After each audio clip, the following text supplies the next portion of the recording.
जय हिंद फ्रेंड्स। सदगुरु भगवान की चरणों में सादर चरण स्पर्श। यथार्थ गीता मानव जीवन के उत्थान का शास्त्र। यथार्थ गीता, यथार्थ गीता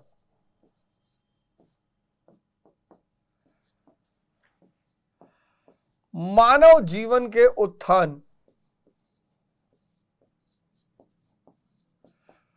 मानव जीवन के उत्थान का शास्त्र।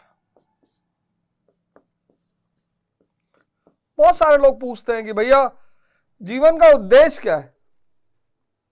बहुत सारे लोग, लाखों हजारों लोगों का प्रश्न है कि जीवन का उद्देश्य क्या है। उत्थान, एवोल्यूशन। आप और हम सब पशु की स्थिति में हैं, पैदा होते हैं। पशु यानी जो सिर्फ इंद्रियों पर जीवित रहे। हनुमान जी बंदर हैं, लेकिन प्रभु की शरण में आकर राम को पाकर हनुमान जी भी भगवान हो गए। यही है जीवन का उद्देश्य। राम को पाकर हनुमान जी भी भगवान हो गए। हम सब पशु के स्तर पर जन्म लेते हैं और कभी कभी तो पशु से बदतर।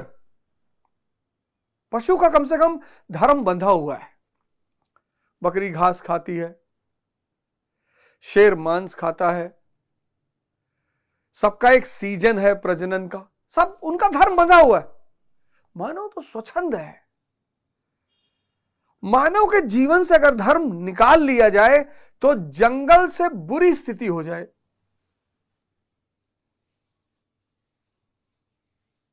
जंगल से बुरी स्थिति हो जाए, जंगल से। इसीलिए धर्म, मैं बार बार कहता हूं, बहुत आवश्यक है। तो जीवन जो है वो संघर्ष है। उत्थान का मतलब संघर्ष। अब जीवन जो है संघर्ष। अब इस संघर्ष 95% लोग संघर्ष से बचना चाहते हैं, बस वही परेशान है। 95% लोग संघर्ष से बचना चाहते हैं, बस वही परेशान है। इस संघर्ष से लड़ने का सूत्र खोजो। अगर ये लड़ने का सूत्र पता चल गया, बस जीवन आनंदमय हो जाएगा। बस जीवन युद्ध है और तुमको युद्ध की कला आ गई। पानी किसके लिए खतरा है? जो तैरना नहीं जानता। जो तैरना सीख गया उसके लिए पानी आनंद हो गया। दुर्योधन से बचो। ये दुर्योधन है, इससे बचना है।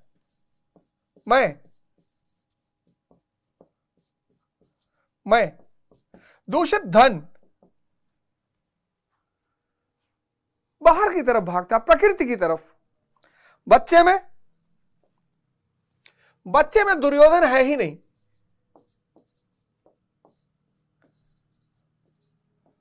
बच्चे में दुर्योधन इसीलिए तो निर्मल है। बच्चे में दुर्योधन नहीं है और काशी उसकी बड़ी मजबूत है। काशी यानी शरीर। लेकिन आज बच्चे को भी दुर्योधन दिया जा रहा है, मोबाइल। ये बच्चे का दुर्योधन है मोबाइल। ये उसे बाहर की तरफ ले जा रहा है और जितना उसे बाहर की तरफ ले जाएगा उतना आंतरिक विकास की संभावनाएं कम होती जाएंगी। इसलिए आने वाले जनरेशन के साथ ये बहुत बड़ा खतरा है। बहुत सारे माँ बाप हैं, काम कर रहे हैं, सेवा कर रहे हैं, सर्विस कर रहे हैं, तो अपने आप को बचाने के लिए, बड़ी माताएं भाई काम कर रही हैं, ऑफिस में जॉब कर रही हैं, अब उनको बच्चा नहीं चाहिए डिस्टर्ब करे तो मोबाइल पकड़ा दिया। कुछ और विकल्प निकालिए।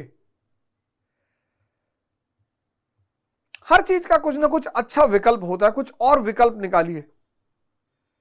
पर यह मोबाइल बच्चे में भी दुर्योधन को पैदा कर रहा है। युवा युवा,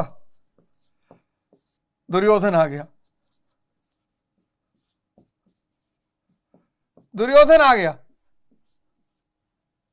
और काया भी मजबूत है।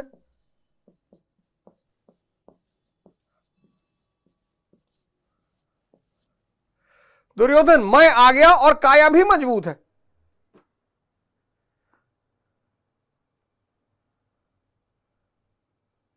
अब ये बाहर भागेगा, लेकिन बाहर इसको कुछ मिलेगा नहीं। आज का युवा प्रेम करने के लिए दवा खोज रहा है,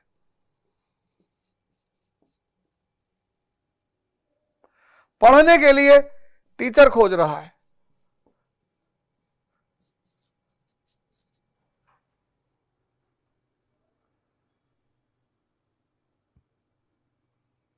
उत्साह के लिए मोटिवेशन खोज रहा है।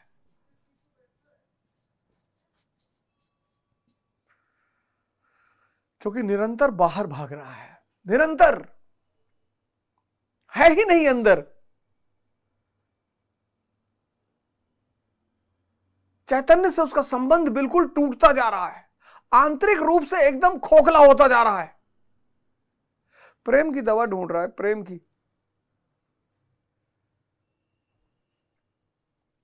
मन को शांत रखने के लिए नशा कर रहा है। मन अशांत क्यों है?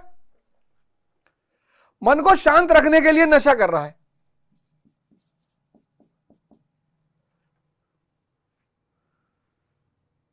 प्रेम के लिए दवा सारी शक्तिवर्धक दवाएं, पढ़ने के लिए कोच, उत्साह के लिए मोटिवेशन, मन को शांत करने के लिए सब कुछ बाहर, क्योंकि अंदर से बहुत खोखला हो गया है।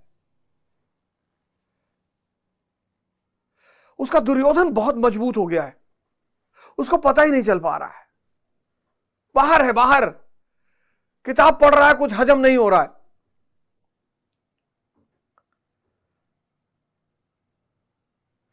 और आनंद अंतस चेतना का है। कितनी भी सुंदर स्त्री सामने बैठी हो, कितना भी सुंदर पुरुष सामने बैठा हो, अगर आप शांत नहीं हैं, निरर्थक है।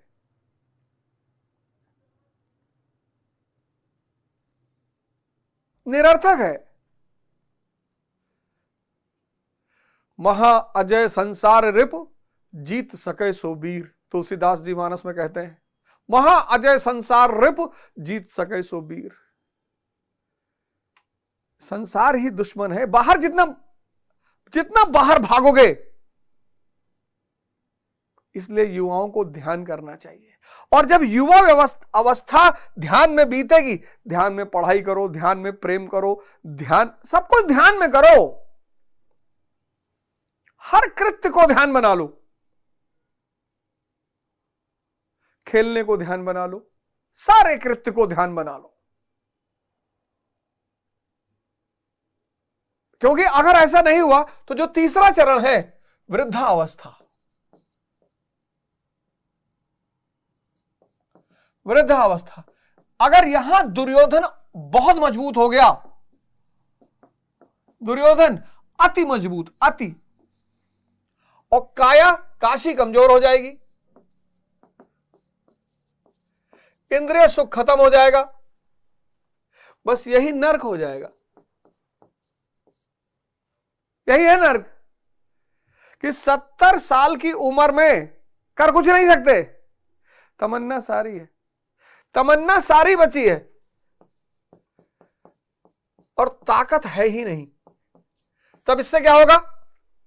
तमन्ना सारी बची है और ताकत है ही नहीं, इससे क्या होगा? फ्रस्ट्रेशन पैदा हो जाएगा। यही फ्रस्ट्रेशन कई तरह की बीमारियों को जन्म दे देगा।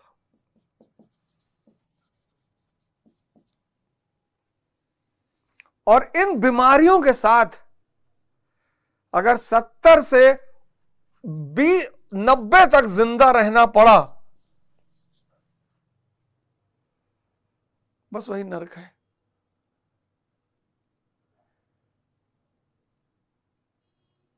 बस वही नरक है। और वृद्धा अवस्था अगर बीमारियों से मुक्त है, बस वही स्वर्ग है। स्वर्ग और नर्क काशी में ही घटता है।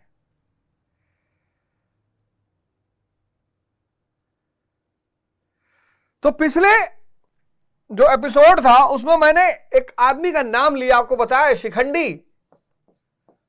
बड़ा आश्चर्य हुआ होगा आपको इस नायक के बारे में सुनकर। चिंतन पद्धति बढ़ाइए इसको।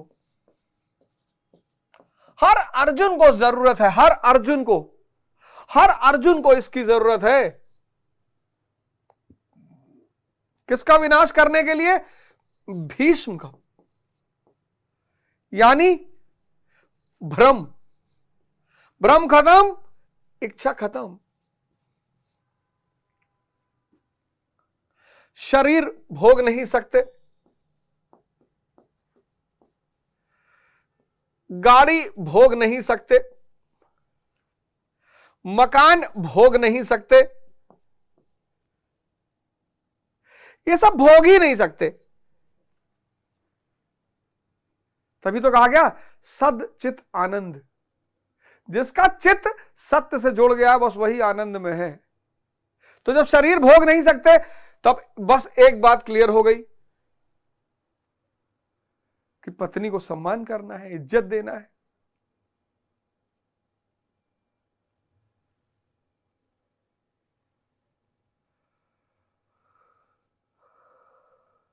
अब जिंदगी किस पे आ जाएगी? जरूरतों पे। जीवन जरूरतों पे आ जाएगा, और जब जीवन जरूरतों पे आ जाएगा आसान हो जाएगा, आनंद हो जाएगा। इच्छा खत्म, मन बाहर भागना खत्म। लेकिन पहले भ्रम खत्म करना पड़ेगा, पहले भ्रम करना पड़ेगा। और भ्रम कैसे खत्म होगा? चिंतन पद्धति से। दुनिया में एक बड़ी फेमस औरत रही क्लियोपैट्रा, मिस्र की महारानी रही। उस एकमात्र सबूत है, ऐसे बड़े सारे घटनाएं हुई होंगी, एकमात्र जबरदस्त सबूत है कि उसके मरने के बाद, वो इतनी सुंदर थी कि उसके मरने के बाद उसके शरीर से बलात्कार किया गया, उसको भोगने की कोशिश की गई। शरीर भोग नहीं पाएगा, कोई नहीं पाएगा भोग, कोई पाया ही नहीं। कोई राजा महाराजा आजकल आज तक संतुष्ट मरा ही। ये क्या बात है? ये सन्यासी साधु महात्मा समाधि ले लेते हैं, हम जा रहे हैं, क्यों इतने मस्त हैं?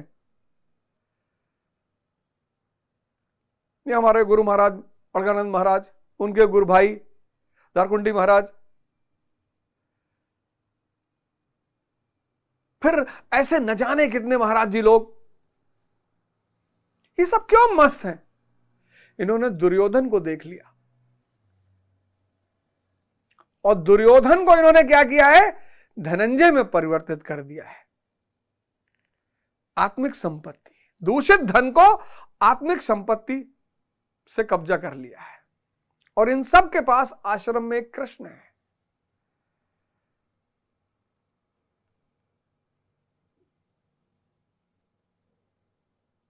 कितना प्यारा शास्त्र है ये, कितना प्यारा शास्त्र है। किसी वैश्या से कभी पूछिए कि दोबारा इसमें जन्म लेना चाहोगी? दोबारा चाहोगी? भाई जिसमें मजा आता है वो आप बार बार बनना चाहेंगे। किसी वैश्या से पूछिए कि दोबारा चाहिए, कि वो तो दिन भर रति कर रही है, दिन भर सेक्स कर रही है, उससे पूछिए। इसको हर अर्जुन को शिखंडी चाहिए, चिंतन पद्धति। गौर से हर चीज को देखिए, ध्यान लगाइए, जोड़ने की कोशिश करिए, भागिए मत, रुकिए। और जब भी मौका मिले आश्रम चले जाया करिए। वहां बाबा लोग, मैं बार बार आपसे कहता हूं, बाबा लोग गुस्सा रहते हैं, नाराज है, ऐसा नहीं है, उनकी भी आवश्यकता है। दया बिना संत कसाई, और दया करे तो आफत आई। आप जाओगे उनसे उल्टी सीधी बात करोगे। अगर आप उनसे शास्त्र की चर्चा करो, कुछ सिद्धांत की बातें करो, तब तो आपसे बहुत प्यार से व्यवहार करेंगे वो। आप प्रोटोकॉल लगा दोगे, आप बता दोगे हम फलाने के बेटे हैं, आप कह दोगे हम फलाने पद पे हैं, बस यही लिए वो लोग दूरी बनाए रहते हैं कि आ गए दुर्योधन वाले। और 50 लोग दुर्योधन लेके पहुंच जाएंगे तो धनंजय विचलित नहीं होगा। तो काशी, काशी यानी हमारा शरीर परमेशवासा हो जाएगा। मन सहित इंद्रियां अगर अंदर आकर स्थिर हो जाएं तो परमेशवासा। फिर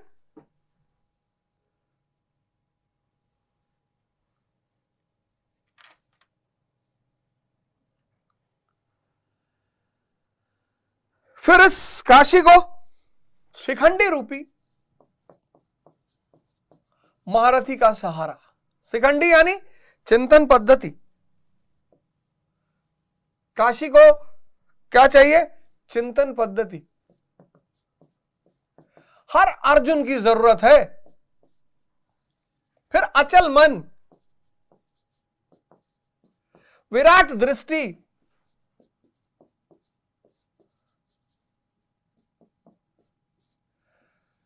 सत्य का चिंतन, सब महारथी हैं। काशी यानी काया, और मन सहित इंद्रियां अगर इसमें स्थित हो गई, परमेशवासा। चिंतन पद्धति शिखंडी, अचल मन धृष्टधुम्न,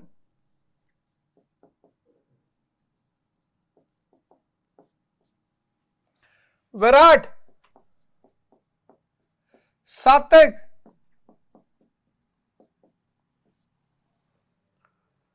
ये सब अपना अपना शंख बजा रहे हैं। फिर इन सबके साथ अगला कौन है? द्रुपद, अचल पद। किसका पिता है? धृष्टधुम्न का। अचल मन अचल पद दिलाएगा, धृष्टधुम्न। फिर द्रौपदी के 5 पुत्र, द्रौपदी के 5 पुत्र, सहृदयता,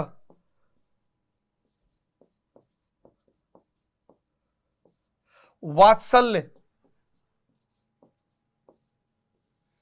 स्थिरता, लावण्यता, सौम्यता। इन सब ने सबको जोड़िए एक साथ।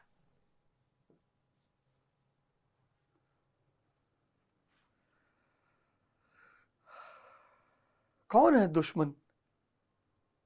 ये सब क्यों पैदा होंगे? शत्रु कौन है?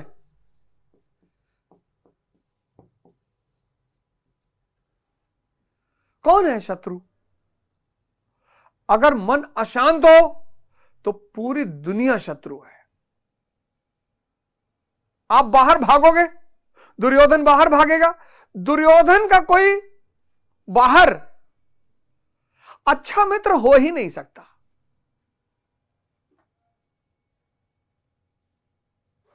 दुर्योधन बाहर भागेगा, और बाहर सभी भाग रहे हैं। सबको घर चाहिए, मकान चाहिए, स्त्री चाहिए, सब कुछ चाहिए।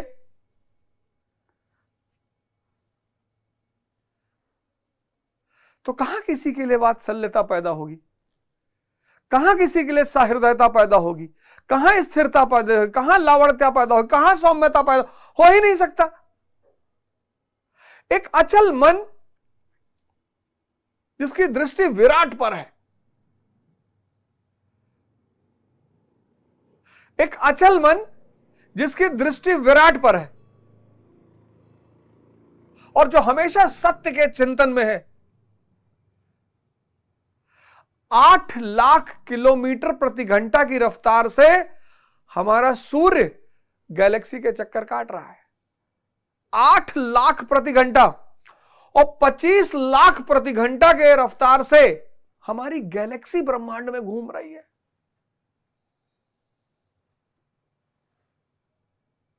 25 लाख प्रति घंटा, 25 लाख किलोमीटर प्रति घंटा की रफ्तार से हमारी गैलेक्सी इस ब्रह्मांड में घूम रही। ऐसे बिलियन बिलियन गैलेक्सियां हैं। विराट पर दृष्टि और निरंतर सत्य का चिंतन। लेकिन उससे पहले दृढ़ मन अचल पद के साथ। दृढ़ मन, दृढ़ मन किसके साथ? अचल पद। धृष्टद्युम्न और द्रुपद। फिर इस दृढ़ मन जो अचल पद के साथ है, इसकी नजर किस पे है? विराट पे। यह कर क्या रहा है? निरंतर सत्य का चिंतन।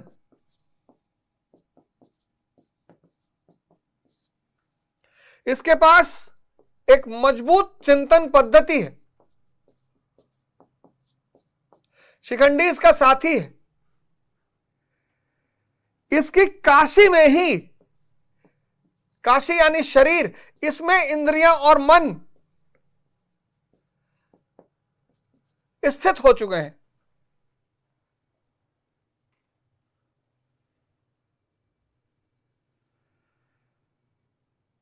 अब कौन है शत्रु? इसीलिए बुद्ध का कोई शत्रु नहीं। बाहर कोई घोषणा ही नहीं, राजा नहीं बनना बाहर। अब तो ब्रह्मांड के मालिक बन चुके हैं ना, पर कहें किससे? यह आंतरिक विकास, आंतरिक उपलब्धि, यह स्वयं को दिखाई पड़ती है। इसलिए दुनिया वाले इन जागृत महापुरुषों को देखकर बड़े दुखी होते हैं कि तुम्हारे पास क्या है। पाकिस्तान के एक शायर है नाज, उन्होंने बड़ी फेमस गजल लिखी, तुम एक गोरख धंधा हो। उसमें एक लाइन है, मैं तो नायब हूं तेरा आखिर। अल्लाह से कहते हैं भगवान से कि मैं तो तुम्हारा नायब हूं, फिर क्यों कहते हो कि तेरा क्या है? जो आदमी जागृत नहीं है, अवध ओझा, ये जागृत नहीं है।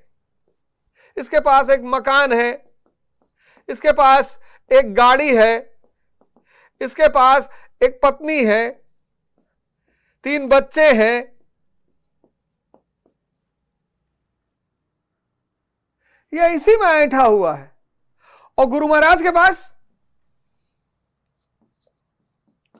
गुरु महाराज के पास ब्रह्मांड है, यूनिवर्स। लेकिन इस यूनिवर्स जो उनके पास है, इनको इस यूनिवर्स को देखने के लिए इनकी ही आंखें चाहिए।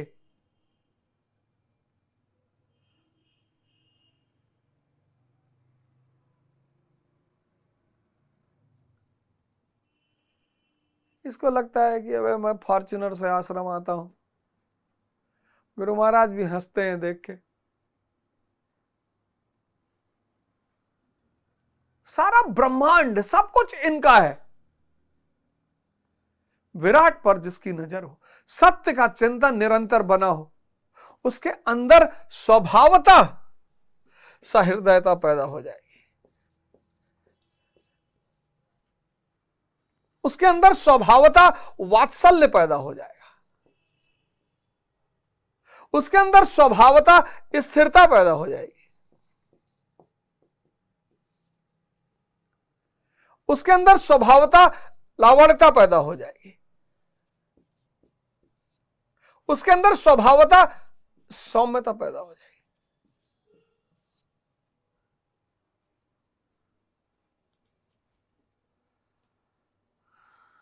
स्वभावतः। और ये सब उसके साथ ही हो जाएंगे। सोचिए,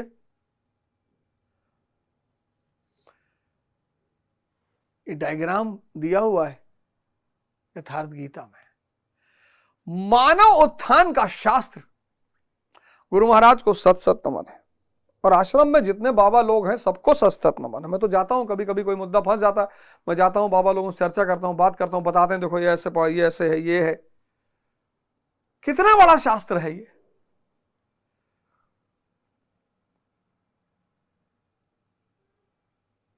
देखिए डायग्राम। सहृदयता ना होती तो गुरु महाराज हमारा कष्ट दूर करने के लिए आते। हम जब सक्तेशगढ़ बरचा जाते कितने लोग खड़े होते हैं, महाराज हमारा लड़का बीमार है, जा ठीक हो जी जा। आपके घर में कोई क्यों नहीं कह रहा इस तरह से?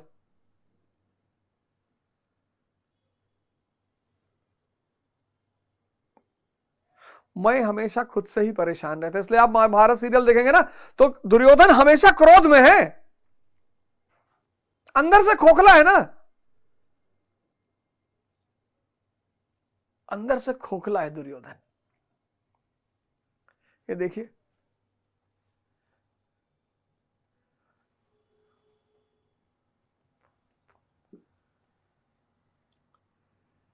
अद्भुत, यथार्थ गीता अद्भुत, अद्भुत गुरु महाराज का अद्भुत कृत्य है यथार्थ गीता।